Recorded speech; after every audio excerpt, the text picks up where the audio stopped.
Oi, gente, queridos. Olha, eu vou fazer um resuminho para vocês de romantismo. A seguir, vocês terão aí um resumo que eu separei para vocês e depois vocês devem fazer as páginas da apostila que estiverem com exercício.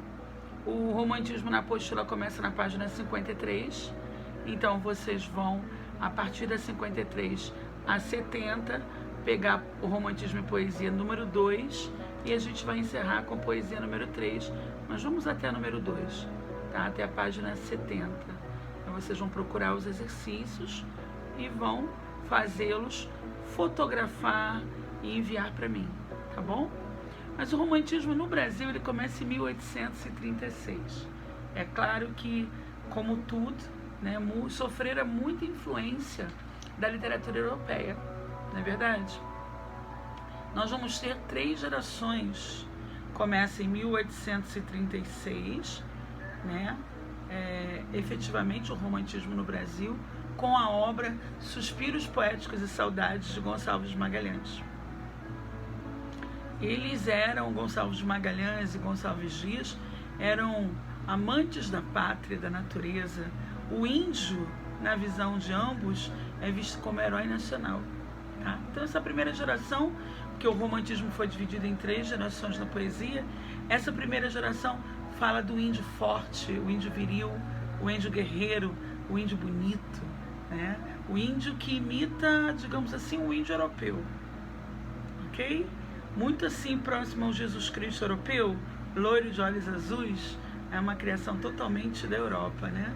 E o índio também é visto assim, diferentemente do índio que nós vamos ver lá na Semana de Arte Moderna, lá na primeira fase do modernismo brasileiro, o chamado Macunaíma de Mário de Andrade, que é baixinho, parrudinho, mau caráter, feinho também, né? O índio José de Alencar do romantismo é um índio lindo, é um índio herói, forte, viril, assim como o índio de Gonçalves Dias. Então a primeira geração tem como características a idealização da pátria, da natureza, religiosidade, subjetividade, né? Sentimentalismo exagerado. Eles foram morar aí, Gonçalves Dias foi morar em Coimbra, ele fez a Universidade de Coimbra e lá ainda ele escreve Canção do Exílio, que eu já dei a vocês anteriormente, na aula passada. Minha terra tem palmeiras onde canto sabiá, as aves que aqui gorjeiam não gorjeiam como lá. Nossos céus têm mais estrelas, nossas vasas têm mais flores, nossos bosques têm mais vida, nossas vidas mais amores. Em cismar sozinha à noite, mais prazer encontro eu lá. Minha terra tem palmeiras onde canto sabiá. E aí ele vai... E no final ele diz: não permita, Deus, que eu morra sem que eu volte para lá, sem desfrute os primores que tais não encontro eu cá, sem que ainda viste as palmeiras onde eu canto sabiá. Lindo, né? Saudades da terra. E o mais engraçado, ele morre, ele pede: Deus, não permita, Deus, que eu morra sem que eu volte para lá, e ele não chega a pisar em solo brasileiro, ele morre antes de pisar em solo brasileiro, voltando à sua terra. Né? Então os principais autores: Gonçalves de Magalhães, recapitulando, quem introduziu o romantismo no Brasil com Suspiros Poéticos e Saudades; Gonçalves Dias, né? Com Ijo Capirama, com Canção do Exílio e tantas outras poesias lindas. Na segunda geração a gente vai ver já um poeta mais melancólico, deprimido, depressivo, aquele poeta que coloca a mulher como uma deusa, ou mesmo como uma santa, né? Ele tem como característica o escapismo, a idealização de uma realidade, fuga dessa realidade, né? Eles desejam a morte, tanto que a literatura conta que o poeta mais velho da segunda geração morreu aos 24 anos. 24 anos. E aí nós vamos ter Álvares de Azevedo, Noite na Taverna, e Casimiro de Abreu, com Meus 8 anos, ó, que saudades que tenho da aurora de minha vida, da minha infância querida que os anos não trazem mais, né? É um momento muito melancólico e deprimente da literatura brasileira. Ao meu ver, um dos melhores né, que fala de amor, fala de dor, de depressão, de angústias humanas. Eles têm aí como inspiração Lord Byron. Por isso a segunda geração é conhecida como byroniana, ou mal do século. Lord Byron, ele também tinha esse lado deprimido, egocêntrico, né? Ele tem ainda um lado psicológico um tanto abalado.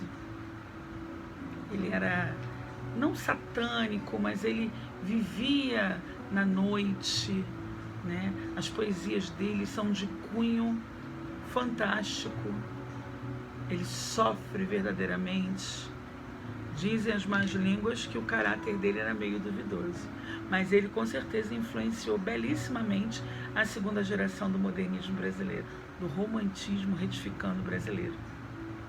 E é isso, a segunda geração, byroniana, mal do século, principais características: escapismo, desejo de morte, depressão, fuga da realidade, um tanto de religiosidade, um tanto de satanismo, ok? Idealização da mulher, coloca a mulher no pedestal.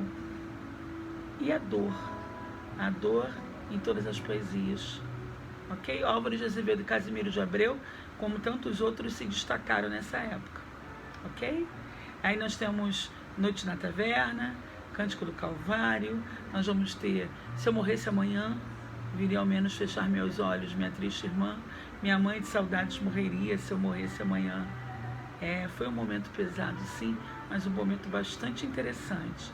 Já a terceira geração em poesia, nós vamos ter aí o poeta maior Castro Alves, chamado aí de poeta dos escravos, porque ele foi um grande abolicionista, né? A luta pela abolição da escravatura. E ele também apresentou poesias um tanto sensuais, um tanto lírico-amorosas, mas o forte de Castro Alves era a abolição da escravatura. E ele ganhou o apelido, o pseudônimo de poeta dos escravos.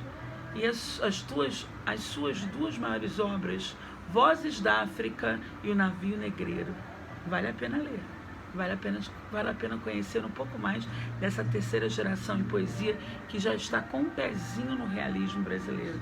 E aí no romantismo em prosa nós vamos ter o grande José de Alencar, com obras urbanas, Senhora, 5 Minutos, assim, A Viuvinha, A Pata da Gazela.